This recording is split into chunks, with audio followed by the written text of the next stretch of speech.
Don't get it twisted, 2-week Masters suck, nobody likes them, fans don't like them, but more importantly, players don't like them, so why are they happening? They are so unnecessary. I'm not even being funny here, but these things happened whilst Madrid Masters were being played. The Pope passed away and we are only 2 days away from starting the process of having a new one. The NFL draft took place. I received an angry email from a Stefanos Tsitsipas representative and the first round of the NBA and NHL playoffs started and finished already. And those are just a few things that happened in this time frame. I'm sure that people in the comment section down below will remind me of some other notable events that happened since the 21st of April. And I'm saying all of this just to make my point clear. Whoever decided the 2-week Masters is the way to go needs to be fired and he needs to pay for the crimes that he committed against the sport of tennis. And the funniest part of it all is that the payoff to this 2-week wait was a final between Casper Ruud and Jack Draper, and no offense to any of the guys, but god damn, that definitely wasn't the blockbuster final that everyone wanted. Again, I want to reiterate, this is in no way, shape or form an attack on the finalists. They did what they had to do. They were undeniably the best players in Madrid and they deserved the praise, but at the same time, you cannot expect me to be emotionally invested in a tournament where everything feels so dragged out. But okay, I could say negative things about it all for a few more minutes, but I won't, cause I want to talk about Casper Ruud. When I started the channel, he was one of the players that I liked the least on the tour. He seemed boring, he seemed uninteresting, he never said anything of note, but the worst of all, he felt like a puppet for the Rafael Nadal PR machine. Every interview with him basically went like this: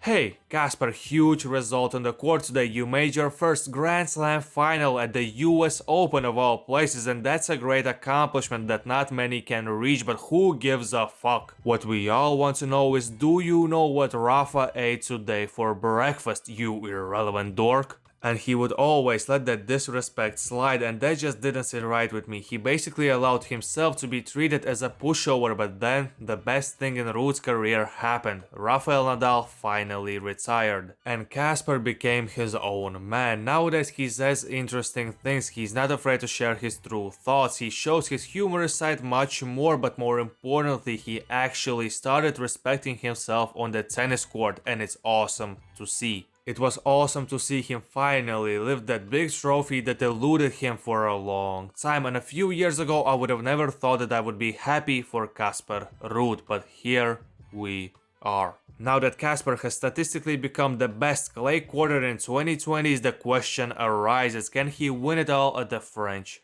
Open? Only time will tell, but if it was ever to happen, I would say that this year is his best chance to accomplish his dream. I know there wasn't much tennis talk in this video, but as I said, I honestly wasn't that invested into Madrid Masters, and I'm sure that many of you weren't as well, so please be understanding and take it easy, my friend.